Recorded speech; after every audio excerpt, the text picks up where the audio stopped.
After the college entrance exam, my childhood sweetheart left me behind and went to the same university as the financially struggling student. Meanwhile, his friend, the crown prince of the capital's elite circle, applied to Nanjing University with me and launched a passionate pursuit. The moment I agreed to his confession, I saw the bullet comments. What a devoted second male lead.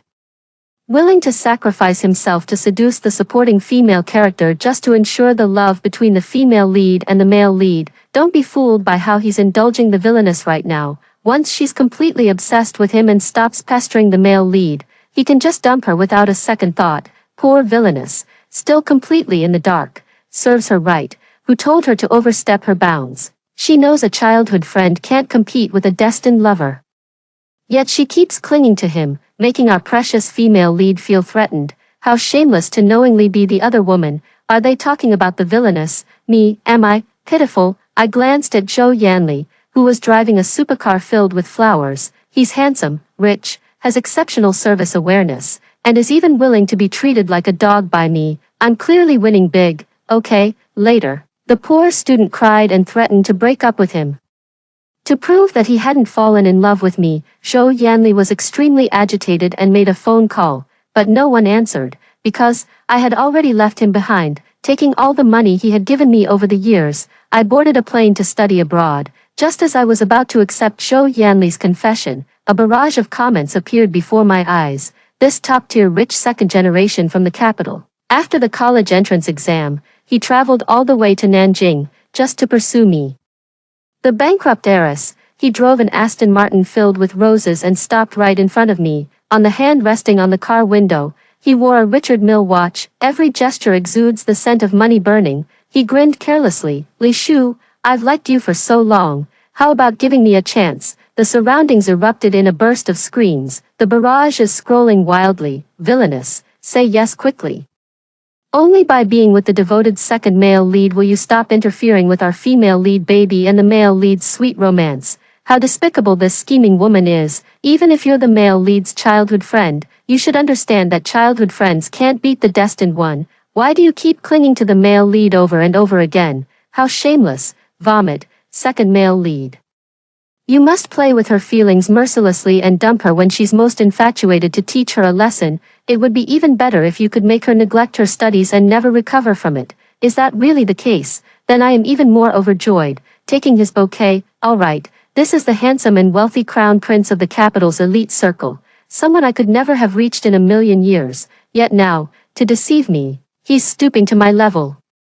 Using every trick in the book to seduce me. Could such a good thing really exist in this world? I've made it big. The male lead mentioned in the bullet comments is my childhood friend, Lu Shuji. Our mothers used to be best friends. When I was 10, my family went bankrupt, and I was sent to live with the Lu family. Although the Lu family treated me well, with no worries about food or clothing, the suffocating feeling of living under someone else's roof, along with the malicious whispers and pointing from others, constantly wore away at my self-respect. Until I entered adolescence, I realized, as long as I get closer to Lu Shuji, the idle gossip outside will lessen a bit. To make myself feel better, I started getting closer to him, helping bring breakfast, delivering water to the basketball court, assigning homework. At this age of fluttering hearts, Lu Shuji's gaze towards me held a hint of uncertainty. Classmates around us whispered among themselves, speculating about when we would officially confirm our relationship. Those unpleasant voices had vanished without a trace.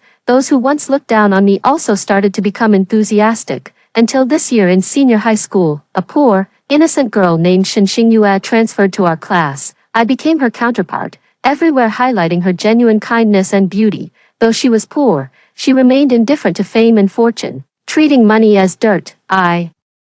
Because the unscrupulous boss used a fake scale and overcharged me by 5 yuan, made a scene in public without caring about my image, she effortlessly secured the top spot in her grade. I worked tirelessly from dawn till dusk, but my mock exam scores only improved by 5 points. I was mocked for being foolishly hardworking. Soon, Lu Shuji was captivated by her unique qualities. He began to draw a clear line between us, warning me not to go to and from school with him anymore. I breathed a sigh of relief. From the start, I approached him with an ulterior motive. If he were to genuinely fall for me because of that, only then would I feel guilty. After the college entrance exam ended, They quickly established their relationship. I also voluntarily moved out of the Liu family and began living independently. After the scores were released, the two of them cuddled on the living room sofa, sweetly discussing their college applications. Just happened to see me coming down from the second-floor staircase. Shen Xingyue was quite surprised. "How come you're here?" "I came to visit Aunt Lu." I apologized to her. "I didn't mean to disturb you. I have decided to pursue a career in scientific research." Aunt Lu's family runs a biopharmaceutical company, which has been deeply rooted in the field for a long time. They have extensive connections, including top professors and academic leaders. It's always a good idea to seek her advice. Not long after stepping out the door, Shen Xingyue caught up. Her expression was unfriendly. "Don't think I don't know what you're up to. Aren't you just trying to show off in front of him a couple more times? I don't understand why she always treats me as an imaginary enemy, but we're in public, and making a scene would embarrass Aunt Lu, so I didn't argue with her." 2 days later, a classmate came to ask about my college application choices. "I know who sent this." Without lifting my eyelids, Nanda. First, my score is only 682, hovering around the borderline for Tsinghua and Peking University, applying to Nanjing University, yet I could be admitted through the strong foundation program. Secondly, both Lu and Shen plan to stay in Beijing. I just want to focus on my studies and don't want to get caught up in a love triangle. Just the right time to stay away from this crazy couple. But Shen Xingyue still wasn't reassured. She called over her devoted second male lead and asked him to seduce me, so I wouldn't be restless anymore and pester Lu Shuji. Zhou Yanli happily changed his college application. After all, with his family background and financial resources, even if he randomly filled out his college applications, his life would still be a perfect score. There is something about Zhou Yanli that I want to take. After leaving the Liu family, I began to rely on myself. Although tuition fees are reduced, living expenses can be covered by scholarships. Yet, it still feels a bit tight for someone like this, Tianlongren. Even the smallest amount they casually let slip is like a heavenly blessing to me. That's just how I am. I started a relationship with Zhou Yanli, where we deceived each other back and forth. During one of our dates, he left his phone unattended, unlocked. The screen displayed his chat page with Shen Xingyue. He was reporting every single one of my actions in great detail. I was greatly alarmed, like a thief. I quietly closed it for him, afraid that he would discover I had found out he had been deceiving me all along. I am studying science and engineering. In addition to maintaining a high GPA, it is also important to have research achievements. It is best to join a laboratory early and get familiar with the supervisor. Strive to publish several papers during your undergraduate studies. This will be beneficial for applying to better graduate schools. Therefore, I confirmed my research direction, selected my advisor, and joined his project group in the first half of my sophomore year. However, this path has not been smooth sailing. Recently, I'm not sure what went wrong. Perhaps the cells in the petri dish were in a bad mood. Dead. This caused the entire experiment's progress to come to a complete standstill. Just as I was silently breaking down, scratching my head in frustration, a kind-hearted senior came over and shared a small bread with me. "Tell me, the end of science is metaphysics. If you can't produce results, it might be because something unclean has entered the lab. Why not perform a lion dance in front of the equipment to ward off evil spirits? Perhaps the machine spirit will be pleased, and then it will succeed." There was once a senior student who was driven to desperation by the experiment. He went crazy in the room, crawling around and barking like a dog, and accidentally discovered that the results came out thus. These two performance art pieces became a tradition in our laboratory for generations to come. She patted my shoulder. Shoo, why don't you give it a try too? Anyway, cultivating evil is still cultivation. I politely declined. As the top student in my major and the department's beauty, I still carry a bit of a burden on my shoulders. Another 3 days passed. The experiment's progress remained at zero. The pressure was so intense, my head felt like it was about to explode. This was followed by mood swings, hormonal imbalances, clumps of hair coming out when I touched it, and several pimples breaking out on my face. I've decided to treat myself to something good to eat. I put on a natural makeup look and invited Zhou Yanli out for a drink. He has a low tolerance for alcohol, and after just one low alcohol drink, he started to feel a bit tipsy. We were so close. The flames of ambiguity rising, the hazy light and shadow accentuated the deep, sharp lines of his face.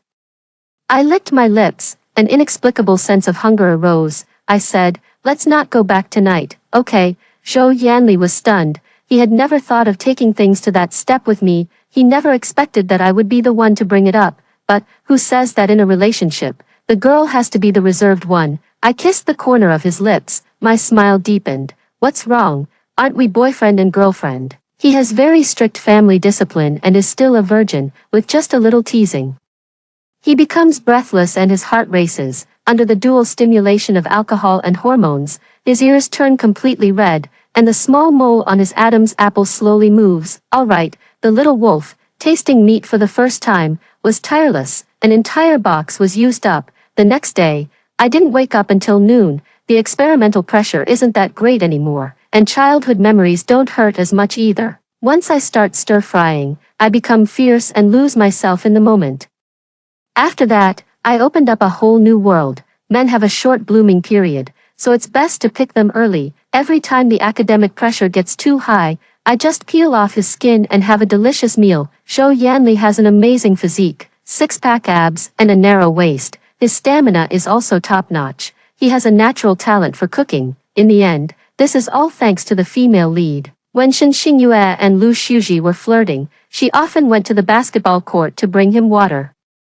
Praising Lu Shuji's good physique, while her gaze subtly drifted toward Zhou Yanli, he was so motivated that he spent the entire summer working out and building muscle. In the end, I became the ultimate beneficiary of this male competition. I ran my hands over his abs and nibbled on his pecs. I thought to myself, thanks to the female lead for her gift, the Zhou family's educational philosophy leans toward tradition. Therefore, even though most of the time, I am more proactive than Zhou Yanli.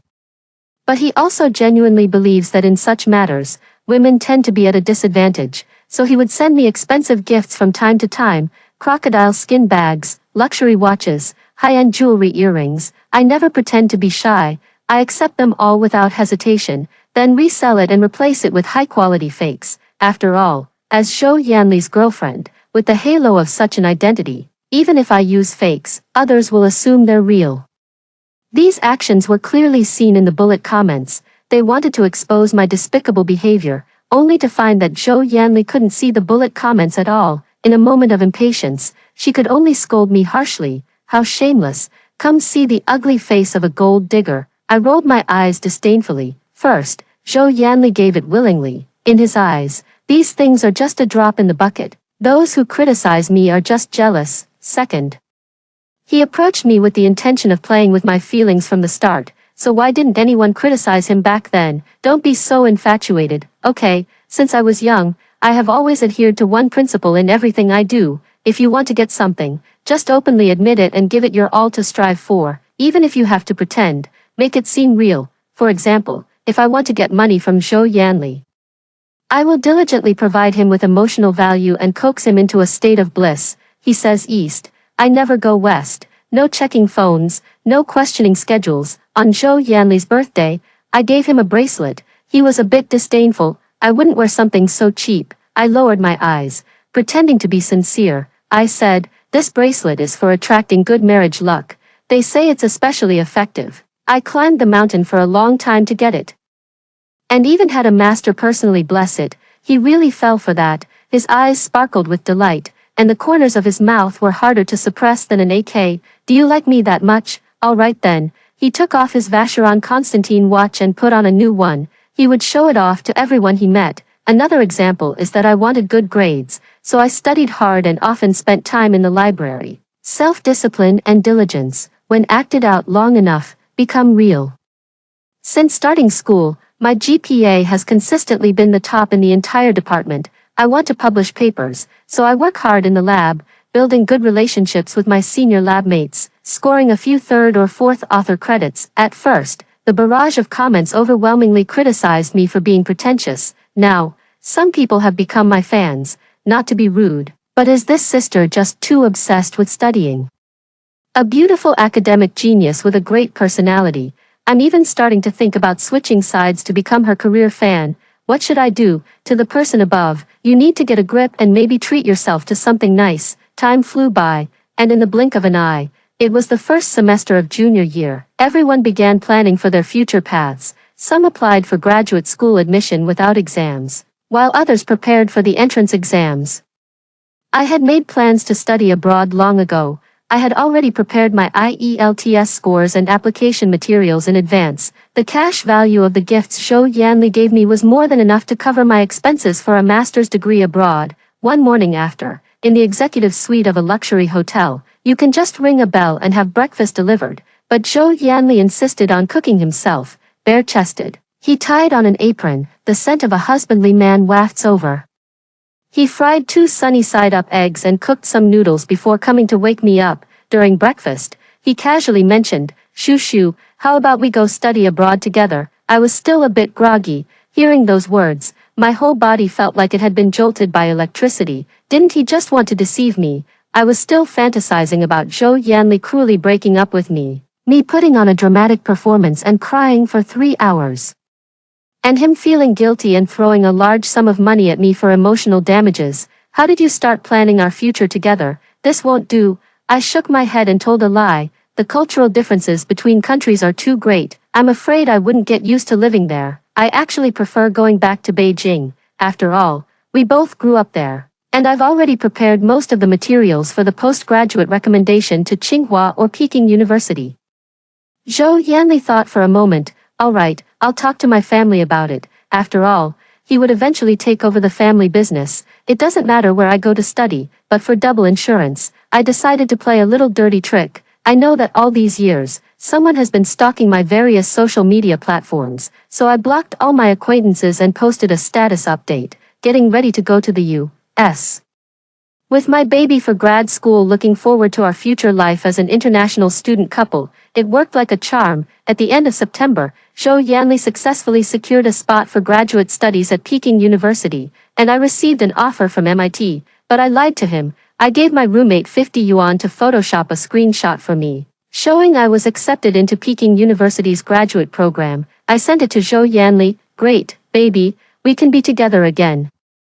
June graduation season brings a flurry of various gatherings. I lied about needing to contact my graduate advisor in advance and did not attend. The study abroad visa has been processed. Just one ticket, and you can leave anytime. That day, the barrage was unusually lively. Here it comes. The male and female leads break up. The female lead runs to the male second lead to confide, and after the male second lead rises to power, the male lead finally realizes how much he regrets. I'm eagerly anticipating the plot of chasing the wife through a crematorium and the fierce competition in the male rivalry arena. Although the second male lead has had a past with the villainess, he was just practicing with her. Now his skills are top-notch and his service attitude is amazing. I'm totally loving it. The supporting female character is finally going to be kicked out. Did Lu Xuji and Shen Xingyue break up? After reading a few comments, I finally pieced together the truth behind their breakup. It turned out that when the two of them first started dating, Lu Xuji was very generous in providing for her materially, but Shen Xingyue, in order to maintain her previous image of being indifferent to fame and fortune, would always feign reserve and play hard to want to give her more in the future. But I never expected that Lu Xuji actually believed it and refused to spend a single penny. She was both angry and anxious, using the situation as an excuse to start an argument, saying that where the money is, love is, and that Lu Xuji simply didn't love her. Lu Xuji was quite frustrated, feeling that her personality was difficult to deal with. In the heat of the moment, the two of them parted ways impulsively. Shen Xingyue arranged to meet him alone at the bar. When Zhou Yanli arrived, she had already drunk a lot of wine. Her eyes were filled with tears. "Ah Yan, you once said that as long as I turned back, you would be waiting for me right there. Does that promise still hold true now?" Zhou Yanli did not answer directly. He simply took the wine glass from her hand. "Stop drinking, you're starting to talk nonsense." Shen Xingyue persisted relentlessly. "You never used to brush me off like this before. Have you really fallen in love with Li Shu? What did you promise me back then?" He was a bit nervous. What? How could that be? Shen Xingyue's alcohol was kicking in, her emotions running high. And her voice grew a bit louder. "Then prove it to me. If you call Li Shu right now in front of me and break up with her, I'll believe you haven't fallen for her." Zhou Yanli hesitated. Clearly, he doesn't want to break up. After spending so much time together, he has grown somewhat fond of me, though it's more of a physical attraction, but he has always been concerned about saving face. To make him admit that he got himself involved while playing around, isn't that just slapping him in the face? Forget it, I'll just break up with him first. At worst, we can always get back together later. Li Shu has always listened to whatever he says and will definitely obey obediently. Zhou Yanli made up his mind. Take out the phone and dial. Only a cold mechanical voice came from the other end of the line. Sorry, the number you have dialed is turned off. I never expected it to be such a coincidence. Shen Xingyue traveled all the way to Nanjing to meet Zhou Yanli. And I bought a plane ticket to go abroad. It happened to be on the same day. To save on costs, I bought a two-leg ticket with a layover in Hong Kong. 2 hours later, the plane landed. I took out my phone and called Zhou Yanli back. I was outside just now, and my phone ran out of battery. Is there something you need? Zhou Yanli hesitated to speak. Both sides of the phone fell into silence. My heart was pounding with nervousness. Speak up, hurry up and tell me. Suddenly, a drunken female voice chimed in. Ah Yen, who are you talking to? I began to put on a grand performance. Yen, why is she calling you? Yen, who are you with right now? Seeing that the matter could no longer be concealed, Zhou Yanli finally gave up resisting, as if having nothing to lose. She spoke up. Shu, I'm sorry, let's break up. I'll give you some compensation. Finally, the moment has arrived. I covered my mouth and laughed out loud. Woo. But I never expected that these barrage comments still wouldn't let me off the hook. Does the villainess really think going abroad will turn her into a white moonlight? This move is exclusive to the female lead. Okay, no one cares when the supporting female character goes abroad. I'm speechless. Everything has to be tied back to female competition. Over the years, I've tried all sorts of methods to make the bullet comments disappear, but none of them really worked. I even went to the neurology department to make an appointment, and after hearing my description, the doctor suggested I be hospitalized immediately. I was so scared that I waved my hands in refusal. It's okay, doctor, I'm feeling a bit better now. I'll be going. I've grown accustomed to these bullet comments floating before my eyes every day, but occasionally, I still get annoyed by some fake popularity. The plane landed in Massachusetts. I push open the apartment door. The room is empty. With nothing inside, a classic start for a Chinese student in the U.S., lay a blanket on the floor, and that's the bed for tonight. Next is to make basic living preparations, apply for credit cards, purchase household items, and join second-hand groups for international students to find good deals. The most important point is to find a few restaurants where you can get used to the food. A week later, I had largely adapted to my new life. It was summer break, so there were no classes to attend. I first met with my future professor. We discussed research topics, toured the laboratory, and confirmed my research direction. Time slips through the fingers. In the blink of an eye, August arrives, Zhou Yanli's birthday. In previous years, we always celebrated it together. This year he called a group of brothers. Clearly, more people made it livelier, but he just felt awkward everywhere. Accompanying someone had become a habit. It is a very frightening thing. He sat in the main seat, resting his head on his hand, not saying a word. This time, I seem to have really gone a bit too far, playing with a girl's feelings for a full 4 years. It was the same at the beginning, it was the same at the end. Zhou Yanli cursed himself fiercely in his heart. Damn it, how could he be such a jerk? In that phone call, Li Shu cried so sorrowfully. One could say she was utterly heartbroken. She truly loved him to the point of devastation, although he provided a substantial financial compensation. For years, 4 million, but Zhou Yanli believed that if Li Shu had to choose between money and a person, she would not hesitate. She would rather not have the 4 million. I also want to choose to be with myself, at this very moment, across the ocean, me, happily counting the balance in my bank card. Achoo, this was supposed to be a birthday party, but the birthday boy himself looked gloomy and didn't say a word. The atmosphere was a bit awkward. The brothers chattered away, trying to find topics to warm up the mood. There's an unlucky guy who doesn't know the whole story. Hey, Li Gu, that bracelet of yours is quite unique, isn't it? Zhou Yanli was dressed very casually for today's outing, LV shoes, chrome hearts necklace, and a sports car key worth 7 figures, only this 3-digit bracelet on his hand. It looks so out of place, completely out of sync with his aura. The other person quickly covered their mouth. Shut up, will you?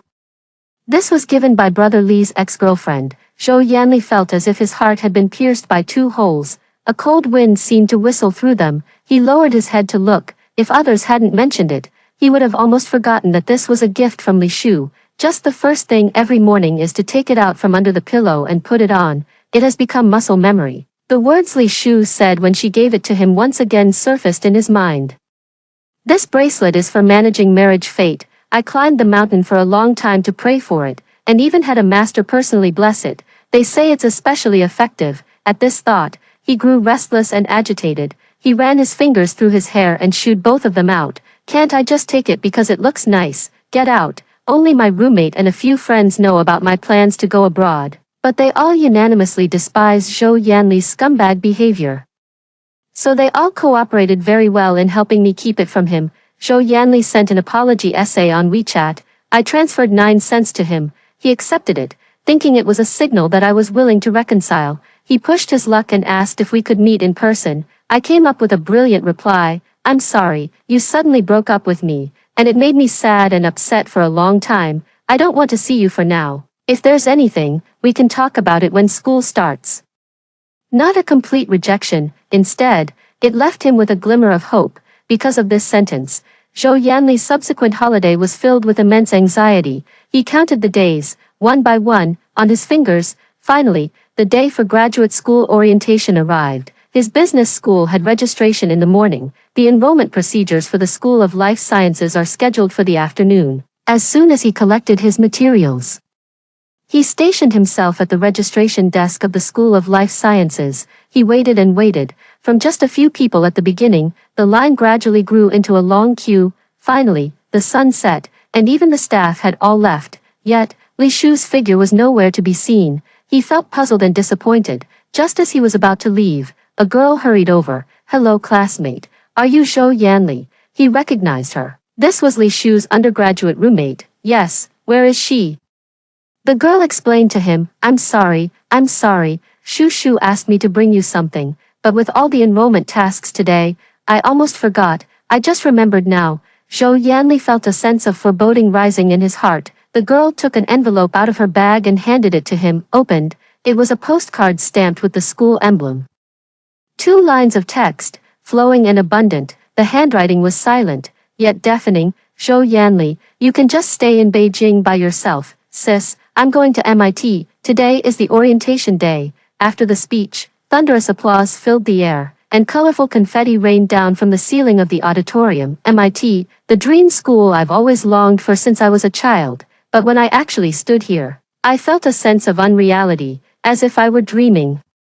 My graduate school life is packed to the brim, conducting experiments, analyzing data, reading literature, writing reports. Occasionally, when I have a moment to spare, I can't help but feel curious. What are those 3 doing now? They've probably already started the love triangle of chasing each other. Speaking of which, I suddenly realized that since I went abroad, I haven't seen the bullet comments in the sky anymore. I guess, probably, the part of the novel about me has completely ended.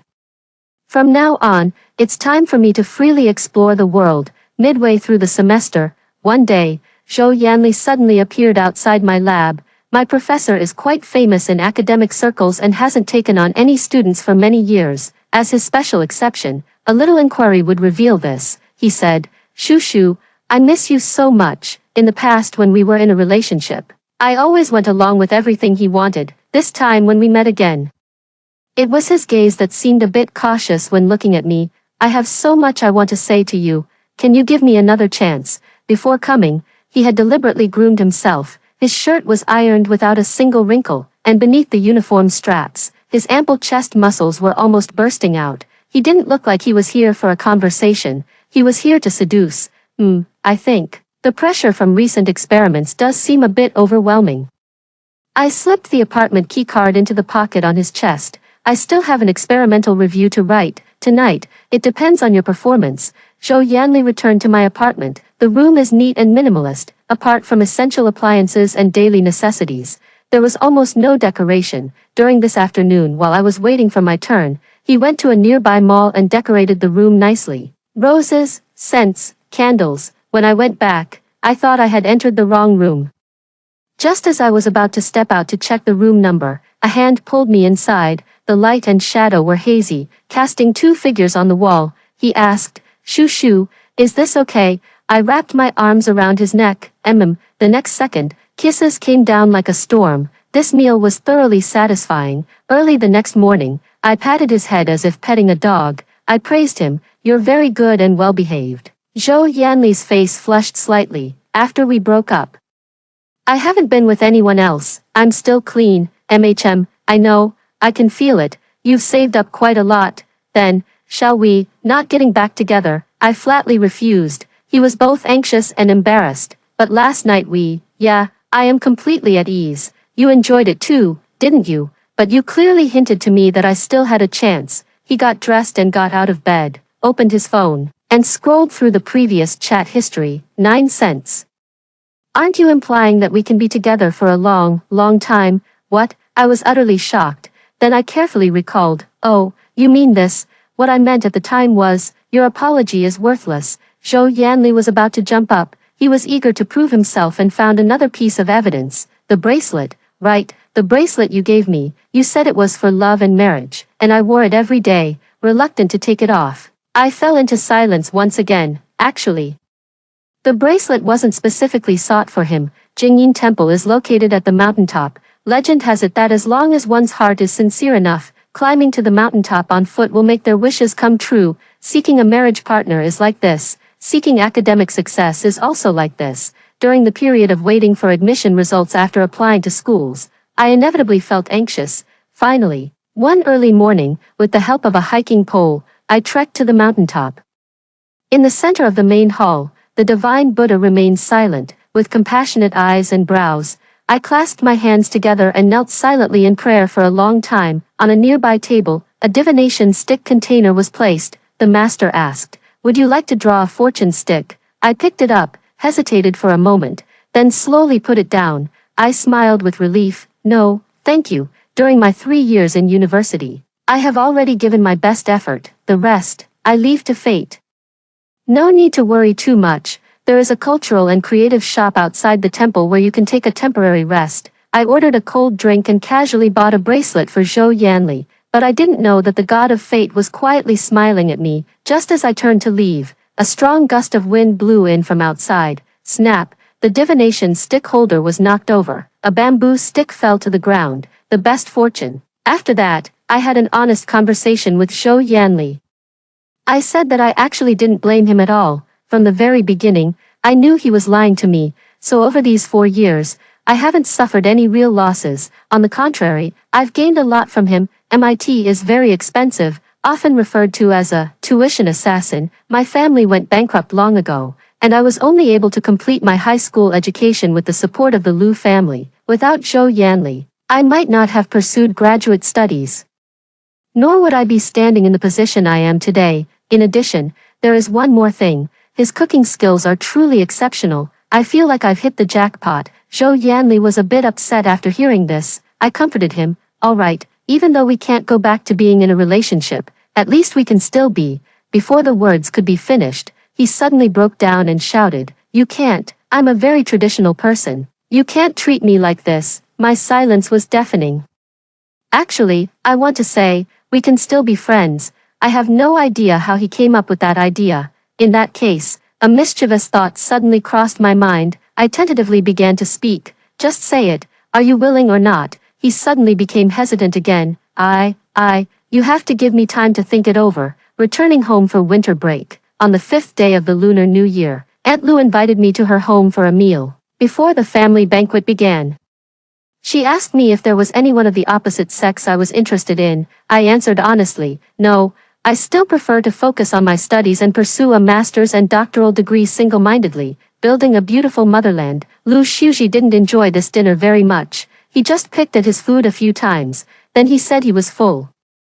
I started drinking, which was unprecedented for me, one glass after another. I didn't even know what I was venting about. As for me, I was in a pretty good mood, eating fish, shrimp, goose, and duck, and also snacking on a pile of sunflower seeds and sugar tangerines. By the time it ended, Aunt Lu felt a bit embarrassed. Shoo, everyone has had some drinks, so no one can drive you home. I pretended not to understand the implication in her words, just glanced at the phone to check the time.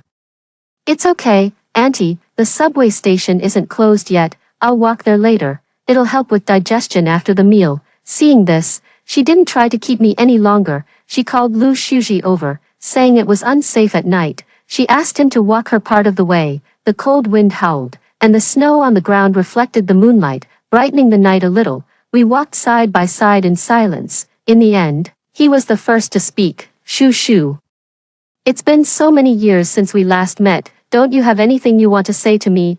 I calmly replied, no, but I've had something I've wanted to say for a long time. He took advantage of the alcohol to speak boldly. Shoo shoo, back when we were in school, you used to like me, right? Can we start over? I was a bit surprised. How many years have passed, and he still remembers it. At this point, I've decided to tell him the truth. I'm sorry, but I actually took advantage of you before. When I stayed at your place, there was too much gossip from people around. Some said I was living under someone else's roof, while others claimed I was the daughter of a deadbeat hiding from debt at your house. I sniffled. My parents have been working hard to pay off the debts all these years, working day jobs and setting up stalls at night. They are not deadbeats. Back then, I was still young and not as strong as I am now, so those words really hurt me, even affecting my ability to focus on my studies. Later, I noticed that you came from a well-off family, yet you were down-to-earth, humorous, and warm-hearted, the center of attention in our class. As long as you paid a little more attention to me, the gossip about me would lessen. So, back then, my kindness toward you wasn't genuine. It came with an agenda. Later, when Xinxingyue transferred here, you asked me to keep my distance from you. At the time, I was actually quite relieved. You didn't like me, and you wouldn't have to deal with me bothering you anymore. It was a good thing for both of us. No, shoo shoo, how could I not like you? The first person I liked was you. He grew somewhat anxious, and with the truth spilling out after drinking, no secret could stay hidden any longer. Having others talk about you behind your back was actually something I guided, because our relationship is a bit special. I want you to get closer. What? Slap. My hand moved faster than my brain, and I slapped him. The speed of the action even shocked me. Lu Shuji was much taller than me, but people can unleash unlimited potential when angry. Despite the significant difference in our sizes, I still managed to slap his head so hard that it tilted to one side. That bit of drunkenness was instantly slapped out of me. Slap. I then gave him another backhanded slap to help straighten his head back, but I still wasn't satisfied, so I began. Left hand. Right hand, one slow motion, right hand, left hand, slow motion replay, hitting and cursing at the same time, gnashing my teeth. I was wondering who would have the time to gossip about me behind my back. Turns out it was you setting me up. Out of the three of you, you're the most despicable, absolutely shameless. There was still some time before school started. During the holiday, I received an invitation from my high school homeroom teacher. Every year, the school invites some outstanding graduates to record motivational videos for students who are about to enter the 100-day countdown to the college entrance exam. On the day I returned to my alma mater, Xinxingyue was also there, but I pretended not to see her and avoided making eye contact with her the entire time. As I passed by the small garden outside the teaching building, she quickly caught up to me. Why do you always want to take everything from me, now? Lu Shuji doesn't want to deal with her. Zhou Yanli has also deleted her contact information. The once proud halo of the female lead has now completely vanished. I turned around, feeling a bit puzzled, yet somewhat amused. It seems like the two of us haven't had any interaction since we graduated from high school. But you've been secretly stalking me, haven't you? Actually, I didn't notice at first. It wasn't until the end of the first semester of freshman year, when various platforms started releasing annual account recaps, Xinxingyue was using the system's default avatar and username, visited me 800 times quietly, beating 99.9% of my friends to become the person who cares about me the most. I'm not angry. Instead, I feel incredibly satisfied. Stalking such a perfect version of me, you have no need to feel inferior. I know that Xinxingyue's malice towards me all these years stems from those two people. I reasoned with her, Lu Shuji and Zhou Yanli. Both of them are sick. Is being liked by them really something to be happy about? I don't know why you hate me, but I know that you always focus on what others have, while overlooking what you possess yourself. There's a saying that goes, don't view others' gains as your own losses. Actually, Xinxingyue, I've always admired you. I can still clearly remember when you first transferred here. You effortlessly scored first in the grade, with a 12-point gap from the second place. Later, during the college entrance exam, you also took the top spot, becoming the top scorer that the media rushed to interview. If it weren't for you targeting me repeatedly, I'd actually like to be friends with you, because I'm someone who loves to learn and also admires strength. The role the author gave me is to serve as a supporting character who contrasts with the female lead, so, only if I am strong enough. When the female lead effortlessly surpasses and tramples over me, the sense of satisfaction can reach another level. So, the author gave me a brain second only to that of a top student. As long as I am willing to work hard, I can achieve the results I desire. The paths laid out before me are simply those few options. In business, success depends on talent. I have no business acumen and no capital. The debt from the family's bankruptcy was only barely paid off in the last 2 years. Falling in love relies more on luck. Whether a relationship is good or bad depends on the kind of person you meet. Bad luck, meeting the wrong person, or the two just can't get along, then no matter how much effort is put into this relationship, it will ultimately end in failure. And learning, put in the effort, reap the rewards. It is one of the few things I can fully control and receive positive feedback from. Only the path of learning is the fairest and most reliable for me. It has brought me all the way to where I am today. After hearing these words, Shen Xingyue stood frozen in place for a long time. Then, she slowly crouched down, looking utterly defeated, covering her face. She buried her head and began to sob. I'm sorry, Li Shu, I'm sorry. Actually, I know this isn't right, but, she spoke haltingly, my family is very poor.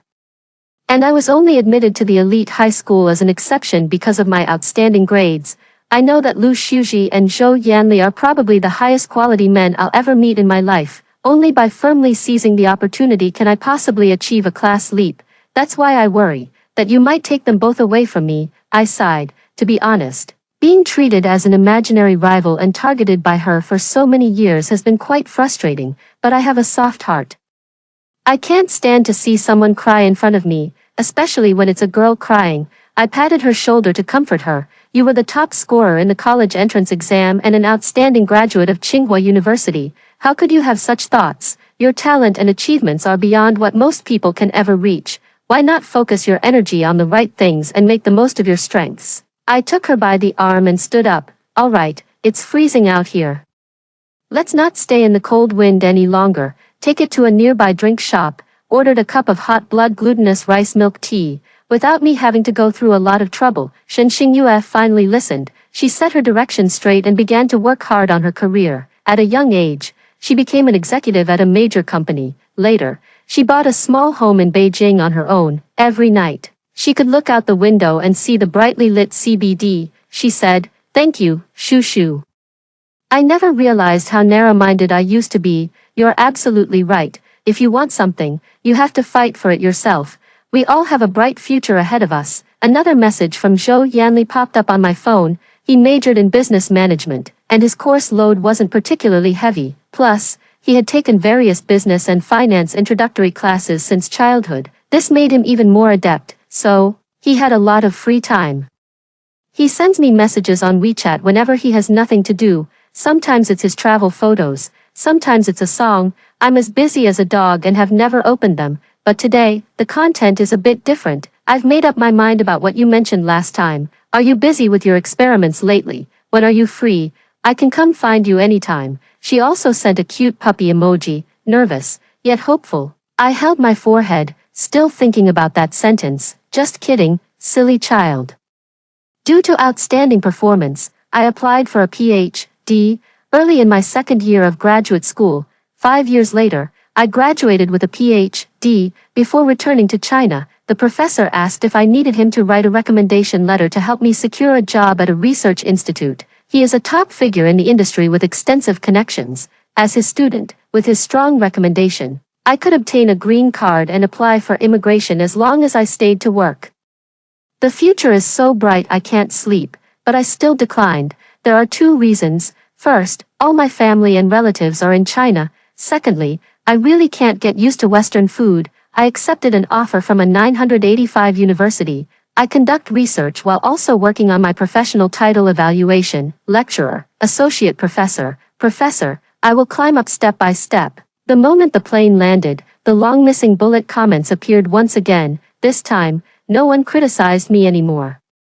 It was all welcoming my return. All these years I've misunderstood. Turns out the villainess just really wanted to study hard, graduated from a top university, a leading talent in the industry, yet turned down a high-paying job abroad to return to teach at a domestic university. This is clearly a strong female lead. If anyone dares call her a villainess again, I'll be furious. Sis, my sis. I won't allow anyone to defy you. Actually, I actually quite like the title of the villainess. If you want something, go after it with clear purpose. Sounds pretty cool. I want it, I'll do my best. So I get it. After hearing the first story above, what are your thoughts? Feel free to share your opinions in the comments section. Next, there is another similar story. Let's continue to see. I transmigrated into the ultimate vicious sidekick of the malicious female supporting character. Before the female supporting character could even open her mouth to insult the female lead, my slap had already made intimate contact with the female lead's tender face. The female supporting character cursed the male lead for being blind, and that very night, I punctured the male lead's tires. The male lead narrowly avoided a car accident that could have left him disabled. Where the female supporting character points, that is my battlefield. Later, the male lead cautiously asked me if I had a crush on the female supporting character. I said with a righteous expression, "Please don't tarnish me, I'm purely malicious. I was born to be wicked, yes, the purely malicious kind." So when I transmigrated into the role of the villainess's sidekick, I wasn't panicked. I was even a little excited. I immediately made up my mind to become the #1 ultimate vicious sidekick by the villainess's side. Wherever the villainess points, that is my battlefield. But it's been 2 days since I crossed over, and my viciousness hasn't had a chance to shine. These past 2 days have just been about buying some desserts for the villainess and helping her carry her bags. Just as I was about to sink into depression, the malicious female supporting character finally took me to confront the female lead. Oh my goodness, it's finally my turn to show what I can do. The villainess just glanced at the female lead, and my hand immediately made intimate contact with the female lead's tender face. The villainess, Meng Wanning, turned to look at me in surprise, her face clearly saying, "Wait, girl, are you really that fierce?" The female lead, Fang Xiaxia, covered her face and stared at me. "You actually hit me." I glared at her with a venomous expression. "I'm hitting you. Who told you to seduce the young lady's boyfriend?" Fang Xiaxia covered her face, trembling with rage, and with a soft plop, her tears began to fall. "Meng Wanning, what are you all doing?" A low, hoarse male voice came from behind. I turned around to look in the direction of the sound. The male lead, Shen Ziyu, is tall and slender with deep, three-dimensional features, a veritable feast for the eyes. If you ignore the fact that his dark, deep peach blossom eyes are filled with a sinister desire to kill. Shen Ziyu walked over and shielded Fang Xiaxia behind him. Meng Wanning watched this scene, her eyes welling up as she pressed her lips tightly together to keep the tears from falling. Shen Ziyu saw Fang Xiaxia covering her face, then turned and glared at Meng Wanning, his tone fierce. "You actually encouraged your lackey to hit Xiaoxia. How can you be so vicious? What's wrong with my lackey hitting her? I'm your fiancé. What right does she have to call you in the middle of the night? And even post photos of you two eating together on her social media? Oh my. I actually only gave this homewrecker a slap." The female lead gets one slap, but the male lead gets a full-on 18 palms of subduing the dragon. I lay in bed, growing angrier the more I thought about it. Tossing and turning, unable to sleep, I rolled out of bed, put on a baseball cap, and headed out. I punctured the tires of Shen Ziyu's luxury car. The next day, as I was unwrapping the strawberry cake I had queued up early to buy for Meng Wanning, someone rushed into the break room looking panicked. "Shen Ziyu was in a car accident last night. He's still unconscious." Meng Wanning froze, her fork held motionless in midair. "Serves him right, damn bastard. Let you eat from the bowl while eyeing the pot. Why didn't they just finish off this two-timing scumbag?" I slightly curved my lips and carefully removed the plastic wrap from the cake. How could there suddenly be a car accident? Why would he drive out in the middle of the night when he should be sleeping? Meng Wanning grabbed her bag and was about to get up to leave. There was no doubt she was heading to the hospital to see Shen Ziyu. "Miss," I called out to her. Meng Wanning stopped in her tracks and turned to look at me. I smiled and looked at Lu Qing, who had rushed into the classroom, asking, "Why didn't Shen Ziyu sleep last night? Why did he run out in the middle of the night?" Lu Qing glanced at Meng Wanning, hesitating to speak. An uneasy intuition welled up in Meng Wanning's heart. She frowned impatiently and urged, "Speak up. What was he doing going out in the middle of the night?" Lu Qing braced himself and replied, last night, Fang Xiaxia was harassed at her part-time job. Shen Ziyu wanted to go and stand up for her. He was driving too fast, and the tire got punctured by something. The car suddenly lost balance and flipped over. Meng Wanning stood frozen in place. The anxious expression on her face replaced by a dark, gloomy look. Miss, I calmly reminded her, you haven't eaten your cake yet. Meng Wanning instinctively looked at me. I stuck the fork into the cake and smiled at her. Meng Wanning sat back down, and I raised the fork to her lips. Meng Wanning lowered her gaze and opened her mouth. So well-behaved, I thought. How could someone so well-behaved be a malicious supporting character? Clearly, she's just a sweet and soft little cake. After finishing the cake, Meng Wanning sat in her seat, motionless for a long time. I considerately used a wet wipe to gently clean her fingers for her. Meng Wanning's fingers were slender, snow-white, and clearly defined at the joints, with neatly trimmed pinkish-white nails, a pair of hands that had never known hardship. Given her family background, the only hardships she had likely endured, aside from iced Americanos, were probably the present moment. My fiancé was taken by a woman of unknown origin. My fiancé even caused a car accident that left him unconscious, all to vent his anger for that woman, and I clearly know that Meng Wanning is no match for Fang Xiaxia. The protagonist's halo is not just a saying. Suddenly, Meng Wanning lowered her gaze, sweeping a faint glance over my entire body. Where did you go last night? I kept a straight face. I saw that the young lady was in a bad mood, so I went to buy her some ice cream. Meng Wanning sized me up for a long moment before letting out a faint, I did go to buy ice cream last night. After I punctured Shen Ziyu's tire, I live with Meng Wanning in the large flat her family bought for her near the school, taking care of her daily needs. Actually, I don't do much work. Cooking and cleaning are handled by the auntie. My responsibility is to be Meng Wanning's assistant, running errands for her. Most importantly, I provide emotional support. Meng Wanning is actually quite easy to please. As long as you go along with her, she'll be happy. When she's happy, she'll casually give me something as a reward, and they were all items of considerable value. Meng Wanning ultimately did not go to the hospital to see Shen Ziyu. Instead, it was said that Fang Xiaxia cried her heart out, wanting to see Shen Ziyu, but was stopped by bodyguards at the entrance. Upon learning that Shen Ziyu had gotten into a car accident while going to find Fang Xiaxia, Mrs. Shen gave her a hard slap, calling her a cheap slut.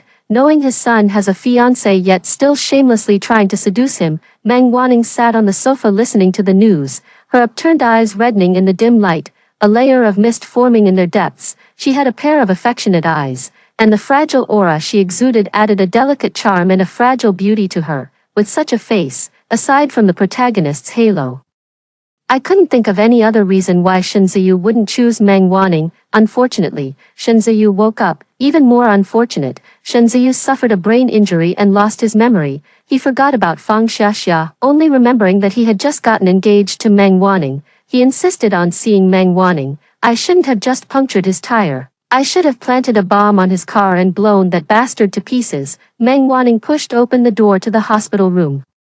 Shen Ziyu looked up, quietly observing Meng Wanning for a few seconds. Why are you only coming now? Didn't you hear that I was injured? How can a fiancé not show up when her fiancé gets into a car accident? Don't you like me anymore? When Shen Ziyu said the last sentence, his voice even carried a hint of tears. To those who didn't know, it might have seemed like Shen Ziyu truly liked Meng Wanning. Meng Wanning froze in place. I stood silently behind Meng Wanning, watching the scene unfold, and rolled my eyes without a sound. Meng Wanning was incredulous at Shen Ziyu's behavior. After all, ever since Fang Xiaxia appeared, Shen Ziyu had long since ignored her existence and disregarded their engagement. Seeing Meng Wanning remain silent, Shen Ziyu's expression grew even more aggrieved. Are you still angry? Mom said that because of another woman, I treated you poorly, but I don't believe I would do that.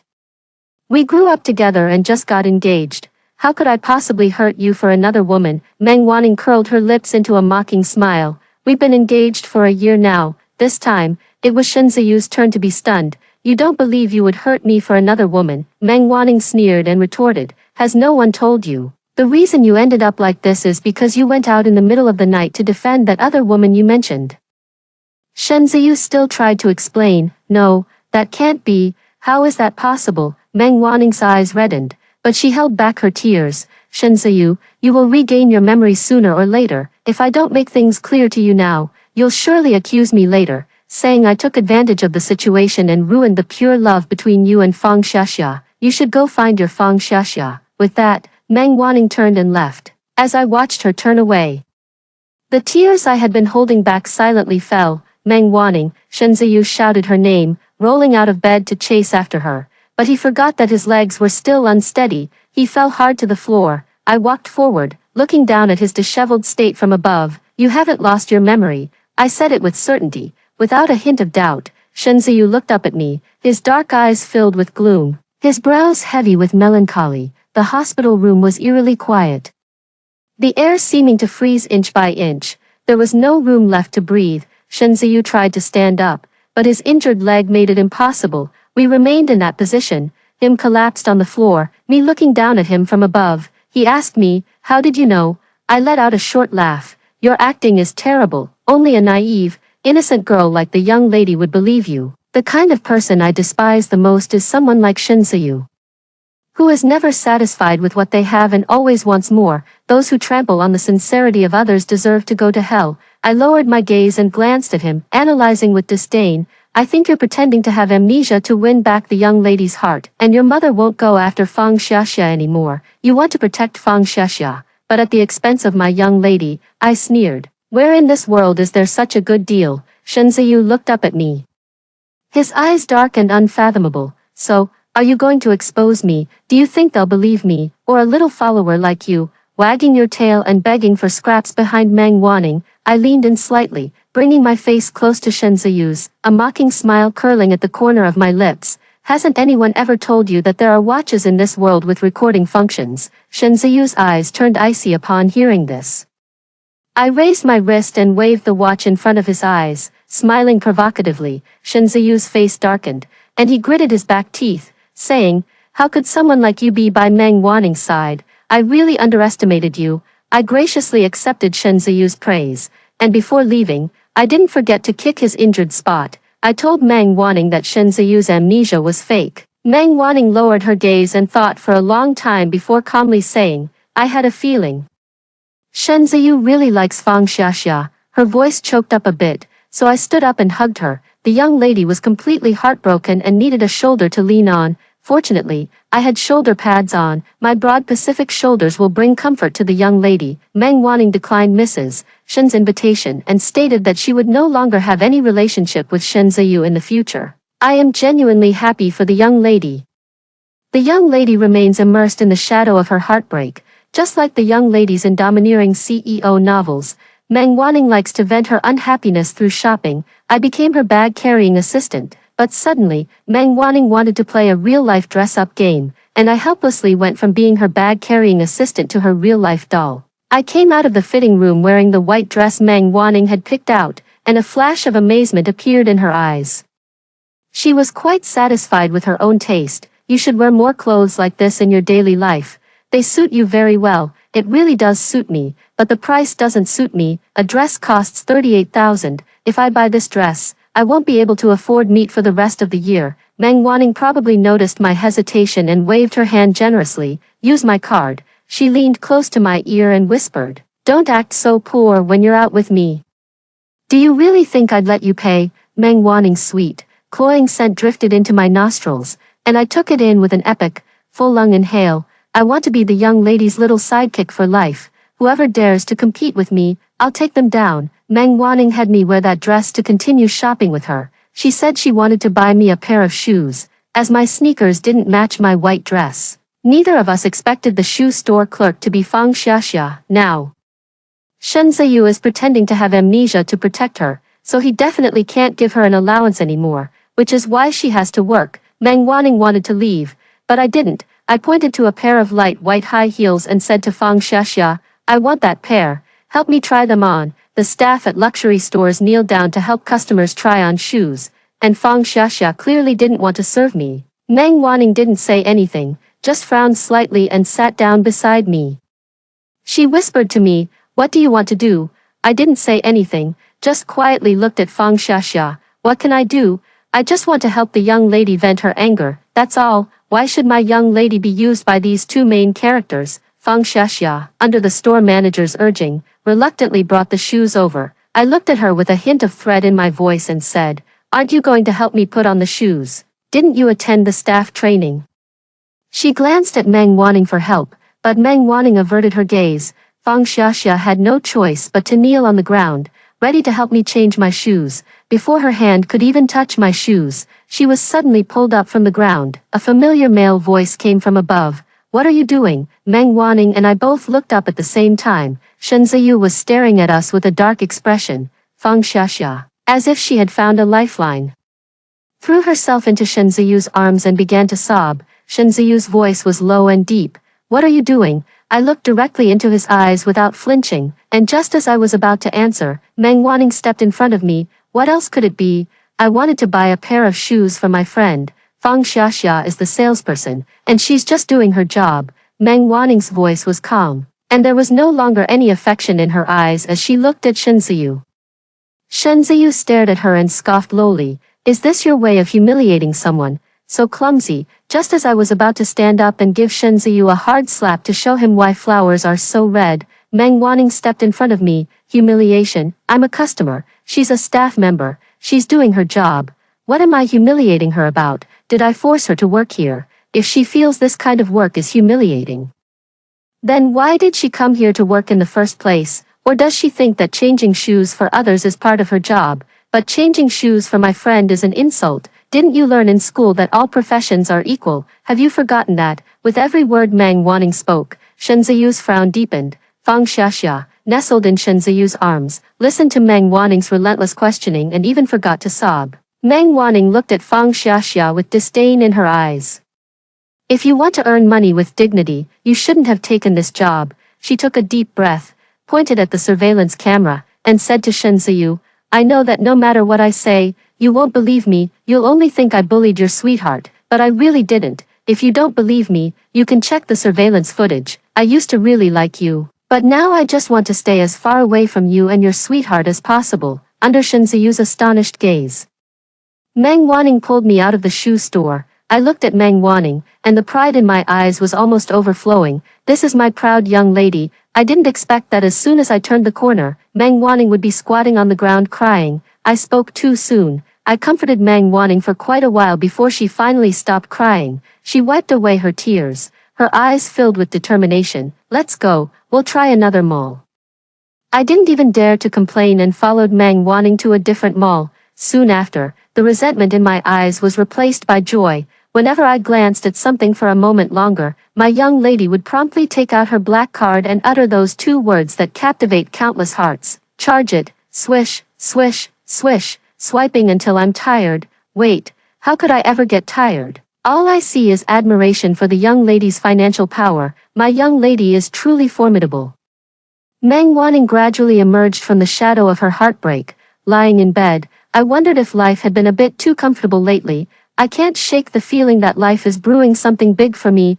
I looked at Fang Xiaxia, who was sitting on the sofa in Meng Wanning's house, crying her heart out. My heart, which had been hanging in suspense, finally sank. I knew life wouldn't let me have it this easy. Fang Xiaxia sobbed. "I'm pregnant." Both Meng Wanning and I froze at the same time.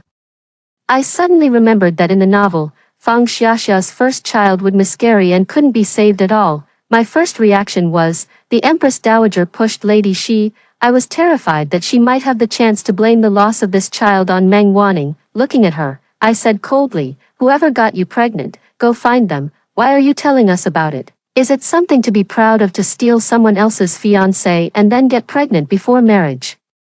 Meng Wanning glanced at me, signaling for me to shut up. Fang Xiaxia was crying pitifully, and after I openly mocked her, she cried even harder. I looked at her disdainfully, thinking, if you didn't think about using protection when you were having fun, what's the point of crying now that you're pregnant? Meng Wanning asked her gently, "Why are you telling me this? I've already said that I have nothing to do with Shen Ziyu. If you're trying to assert your dominance over me, you've come to the wrong person." I didn't expect Fang Xiaxia to say through tears, "Shen Ziyu is missing." It turned out that after Shen Ziyu found out Fang Xiaxia was pregnant, he disappeared. I frowned. This wasn't Shen Ziyu's style. I remember in the original plot, Shen Ziyu was very much looking forward to the birth of this child, but I couldn't be sure either. Because ever since I started intentionally guiding Meng wanting not to be fixated on Shinzayu, the plot had changed. Meng wanting calmly asked Fang Xiaxia, "Are you trying to ask me about Shinzayu's whereabouts?"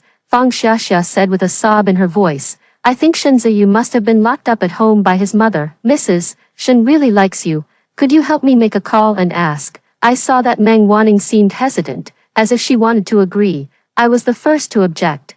What right does she have to call Mrs. Shen? Are you so inhuman that you can't understand human speech?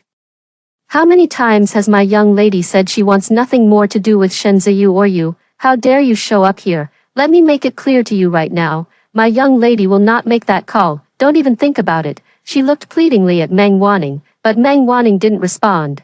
Instead, she stood up and said to me, "Show our guest out." I looked at Fang Xiaxia disdainfully and asked, "Do you know why I could tell at a glance that you're a bitch?" Fang Xiaxia froze. Seemingly unable to believe that I would speak to her like that, I answered my own question, "Because I used to be a bitch too."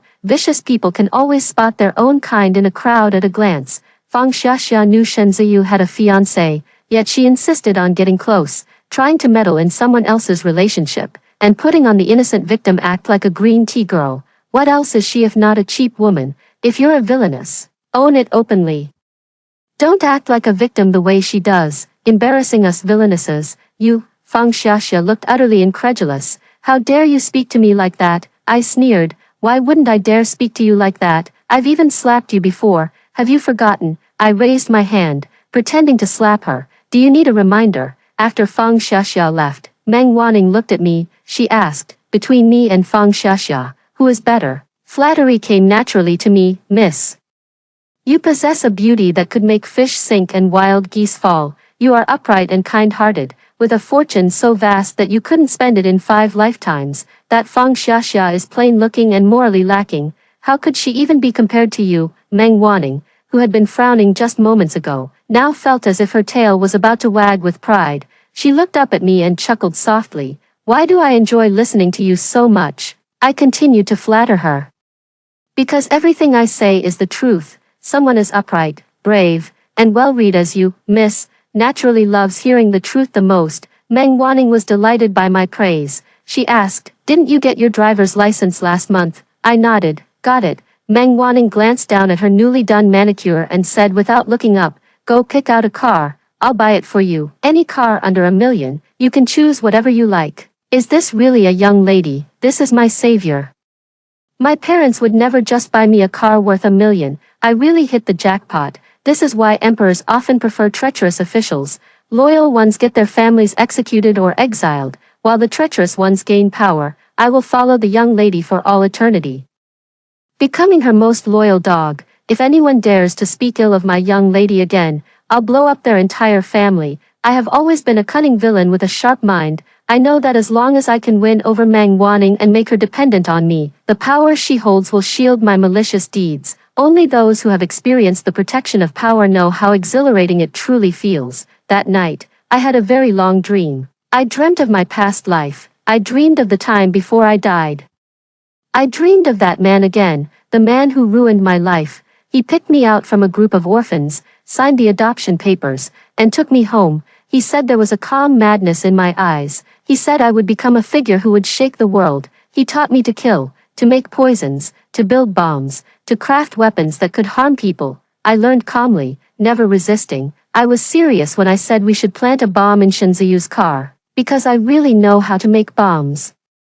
He brainwashed me every day, saying I would shock the world and accomplish something earth-shattering, literally, earth-shattering. I never argue with him. I know he's watched too many movies and it's messed with his head. I'm just waiting for a chance to escape. I think with all the skills I've learned, I won't go hungry at least, but I never expected that he would try to assault me. I still remember the disgusting breath he sprayed on my face. He said, "This is your first step to becoming a woman, and your first step to hating this world." I was drugged and tied up, with no way to escape. After that night, the calm madness in my eyes disappeared. I went completely insane. I used the knowledge he taught me to make a sedative and watched him drink it bit by bit. After he passed out, I tied him to a chair and quietly waited for him to wake up. When he came to, he looked at me with utter disdain, saying I didn't have the guts to kill.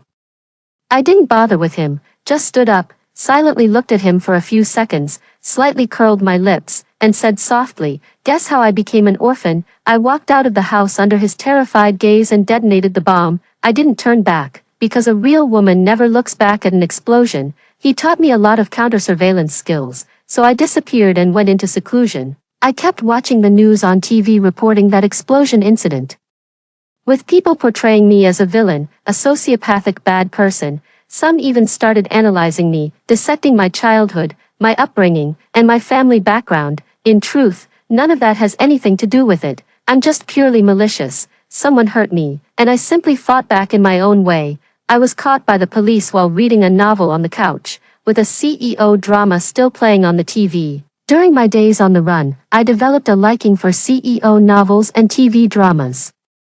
If I had known earlier that there were such fun things in the world, I would have resisted the urge to commit crimes, strive to be a law-abiding, tax-paying good citizen, because I wouldn't be able to see it once I was in prison. Not to mention, I was sentenced to death. After learning I was sentenced to death, I begged the prison guard to tell me the ending of the novel, perhaps because I behaved well, or perhaps because the prison guard was a good person. On the night before my execution, the prison guard told me the ending of the novel. I died without regrets. During the execution, I was surprisingly calm, so calm that it felt as if the person about to die wasn't me. I am dead. When I opened my eyes again, I found myself in the world of that novel. I got out of bed and pushed open Meng Wanning's door. Looking at Meng Wanning sleeping soundly, my heart was filled with mixed emotions. I've actually always known Meng Wanning's fate. The Meng family would be bankrupted by Shen Ziyu.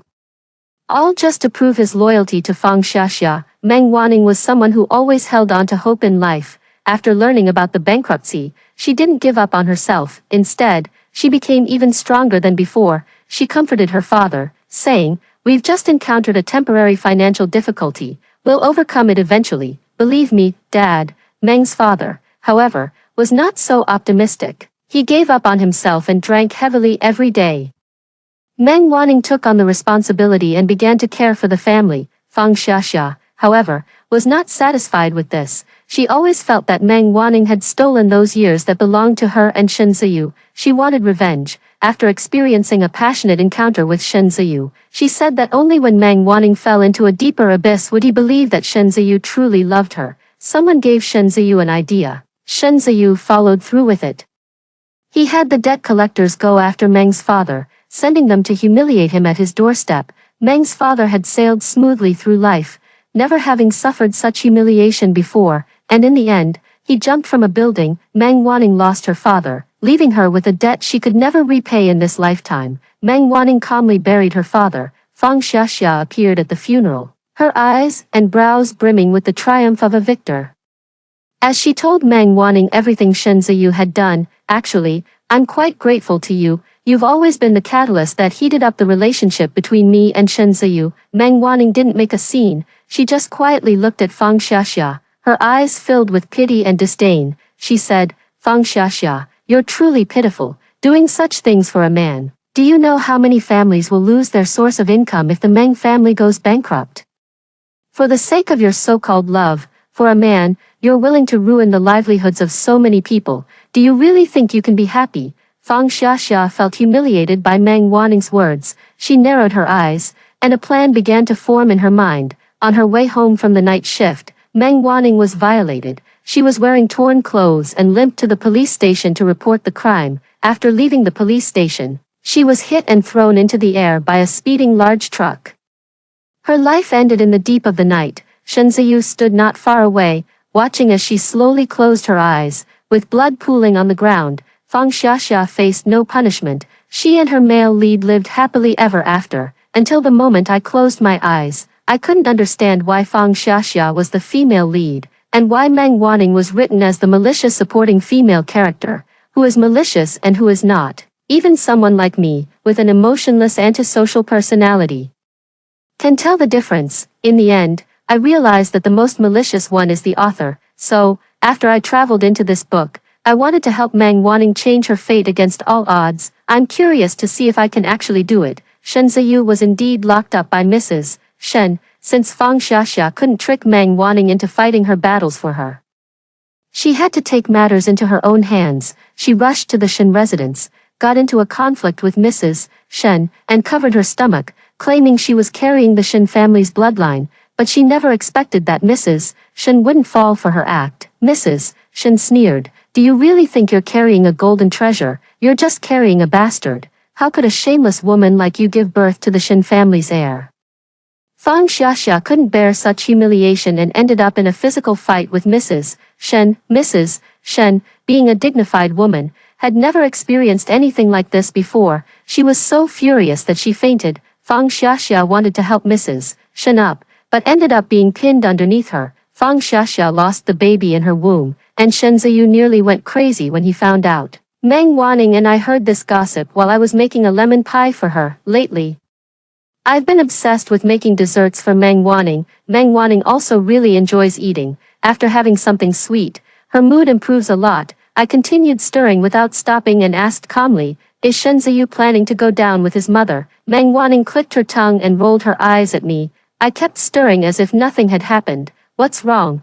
Can't I ask?" My relationship with Meng Wanning has improved quite a bit, and I can occasionally speak up with a bit more confidence. She doesn't hold it against me. Shen Ziyu had no intention of going down with Mrs. Shen. He still planned to use Meng Wanning as a shield. He began to pursue Meng Wanning with great intensity. Flowers, jewelry, shares, and Hermes items were sent to Meng Wanning's residence as if they were free. For every gift Meng Wanning returned, he would send 3 more. Meng Wanning was not someone who had never seen the world, and she could still withstand such sugar-coated bullets. But Shen Ziyu started sending a love letter every day. At first, Meng Wanning could still receive these love letters, but later, I noticed that Meng Wanning was starting to waver. I began tearing up each one as soon as I received them, making sure Meng Wanning never had a chance to see these letters. But after tearing up so many, it was bound to be discovered eventually. I was tearing up the love letter when Meng Wanning's voice came from behind me. "Don't move. Turn around with what you're holding in your hand." I was so startled that my back stiffened, and I awkwardly turned around, clutching the half-torn love letter. She snatched the love letter from my hand, glanced at it quickly, then looked up at me, her gaze pressing down on me as if it had weight. "How many is this that you've torn up?" I answered candidly. "I can't remember clearly.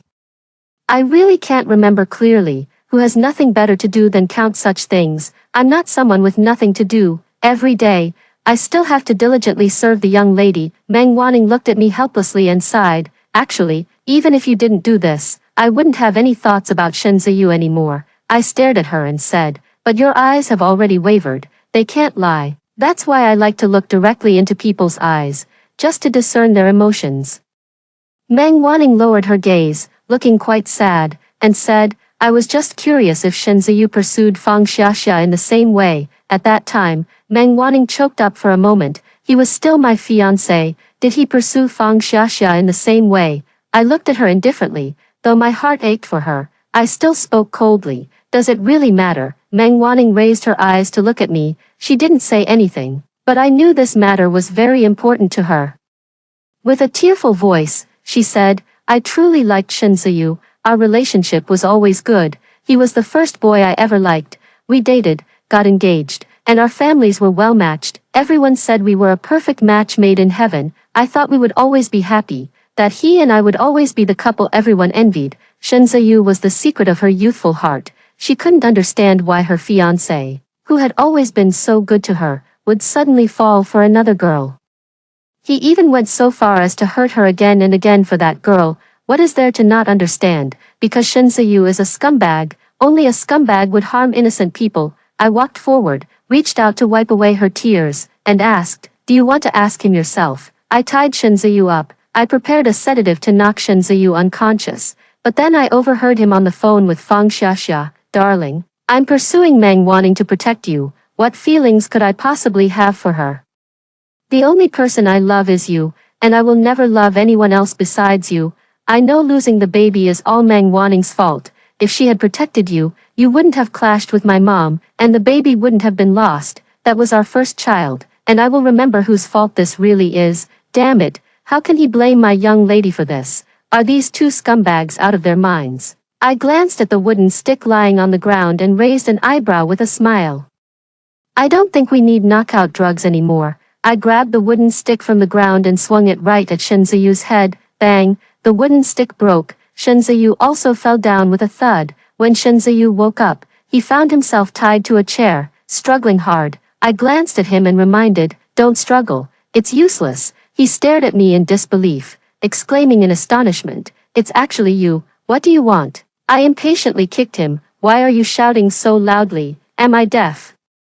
He grunted softly, not daring to say another word. "Madman," he cursed. "I don't think much of it. I've grown desensitized to such nicknames from my past." I impatiently threatened him. "My young lady has a few questions for you. Answer truthfully. If you dare tell a single lie, I'll make sure you spend the rest of your life in a wheelchair." Shen Ziyu stared at me for a long time before asking, "Do you have a crush on Meng Wanning?" "You targeted Fang Xiaxia for Meng Wanning, slapped her, repeatedly humiliated her. Was my car accident also your doing?" I put on a righteous expression. "Please don't insult me. I'm purely malicious, that's all. And besides, what I did was upholding justice, just dealing with a big slut." Shen Ziyu couldn't stand me describing him and Fang Xiaxia that way, roaring, "You're the slut. You're crazy." I went up and slapped him. Shen Ziyu froze, and since I wasn't satisfied, I gave him another slap. Shen Ziyu was completely stunned, muttering blankly, "Didn't I shut up?"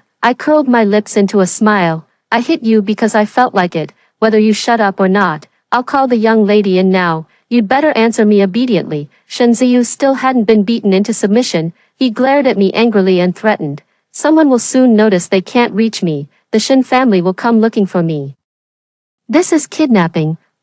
Why can't you learn to behave a little better? Is Shen Ziyu a McDonald's? Is he just resisting on purpose to get beaten up? I calmly threatened him, "If you say one more word, I guarantee the Shen family will only find your body." A flicker of fear appeared in Shen Ziyu's eyes. He must have been scared by my calm madness. Great. I never expected that in this world. This move would still be effective. I led Meng Wanning to the basement. At first, she looked impatient and asked me what we were doing there. When she saw Shen Ziyu tightly bound to the chair, she froze in astonishment. "What have you done?" she asked me anxiously. I calmly replied, "Didn't you say you had something to ask him? So I tied him up for you." Shen Ziyu had already been subdued by me at this point. He looked helplessly at Meng Wanning, a hint of reproach in his eyes, but he didn't dare to speak. Meng Wanning grabbed my hand worriedly. "This is kidnapping. Shen Ziyu will definitely retaliate against you. How could you be so reckless? Why did you do this?" I looked at her and smiled slightly. "You'll protect me, right?" Meng Wanning answered without hesitation. "Of course, I will protect you." Having gotten the response I wanted, I raised an eyebrow and smiled. "Then there's no problem." I walked over, removed the handkerchief stuffed in Shen Ziyu's mouth, and instructed, "Answer whatever I ask you. And don't lie." Shen Ziyu nodded.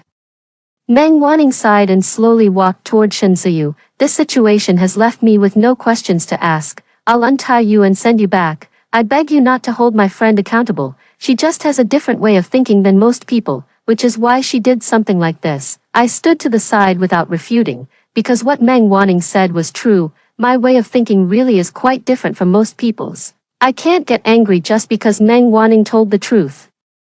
That wouldn't be right. Shen Ziyu looked helpless, glanced at me, then at Meng Wanning, and muttered under his breath, "Guess I'm just unlucky." Meng Wanning bent down to untie him, but I stopped her, frowning disapprovingly. "You haven't asked him the question you wanted to ask yet." Meng Wanning forced a faint smile at the corner of her mouth. "I don't need to ask. I've always known the answer in my heart." I let go, and Meng Wanning bent down to untie Shen Ziyu. Shen Ziyu visibly let out a sigh of relief. He wanted to get up but still looked at me, cautiously asking, "Can I go now?" I looked at Meng Wanning, and she nodded. I said impatiently, "You can go." Meng Wanning said to him, "Shen Ziyu, I'll take you back." Meng Wanning didn't know what she said to Shen Ziyu, but Shen Ziyu decided not to pursue the matter further. After Meng Wanning returned, she spoke to me earnestly. "You can't do this in the future. I know you did it to stand up for me, but this will only bring trouble upon yourself." I pretended to be wronged, lowered my eyes, and softly asked her, "Do you think I've caused trouble for you?" Meng Wanning sighed and comforted me. "No, I don't think you've caused trouble for me. I'm just worried that I won't be able to protect you. But you can protect me, right?" I asked her with tears glistening in my eyes, having pinched my thigh so hard it was almost bruised just to force the tears out. Meng Wanning answered without the slightest hesitation, "Of course, I will protect you." Having received the answer I wanted, I took her hand and looked at her with a pitiful expression. I've practiced this expression in the mirror many times, and I knew Meng Wanning would definitely soften. Sure enough, Meng Wanning's heart softened. She said, "Forget it, I'll let you have your way." Meng Wanning didn't completely let me have my way either. She took me to see a doctor, she said. "I would spend all my wealth to cure you." I didn't resist. In my previous life, I had seen many doctors who wanted to study me and use me to publish papers. The doctor met Meng Wanning alone. I don't know what the doctor said to Meng Wanning. I only knew that Meng Wanning sat alone in the living room all night. The next day, Meng Wanning said she would take me abroad. I didn't object. The original owner of this body was also an orphan like me, with no parents and no attachments here. I left with Meng Wanning. I still flatter Meng Wanning and serve her. We occasionally hear news about Shen Ziyu and Fang Xiaxia. Shen Ziyu fell out with the Shen family for Fang Xiaxia, left the family to start his own business, and is struggling to get by. But I know Shen Ziyu will rise quickly because he is the male lead. So, I used the money Meng Wanning gave me to become Shen Ziyu's mysterious investor. The day Shen Ziyu turns his life around will be the glorious moment I become a wealthy woman. When the time comes, I'll use the money to pamper Meng Wanning. Fang Xiaxia won't think about causing trouble for Meng Wanning anymore. On the night before I went abroad, I tied up Fang Xiaxia and Shen Ziyu. I made them watch as I crafted a small bomb and personally detonated it right in front of them. I threatened them, "If you dare show up near my young lady again, I guarantee you'll end up in pieces scattered all over the place." They were terrified by me and nodded repeatedly. This is far more threatening than holding the truth. At least the truth might leave you with a whole body, but this thing won't. Meng Wanning never gave up on finding a doctor to cure me, and I was happy to accompany her everywhere. Meng Wanning was the first person in my memory who was kind to me, and I was willing to indulge her. It's in my nature, but I was willing to bury that nature for her sake. The bedroom door was pushed open, and Meng Wanning stood at the doorway, saying to me, "Get up. It's time to see the doctor." I nodded, rolled out of bed, and followed her as we set off. I was willing to follow her for a lifetime. After hearing the two stories above, what are your thoughts? Feel free to share your opinions in the comments section. Looking forward to hearing from you. If you liked this story, don't forget to like it, share it, and subscribe to my channel. See you next time.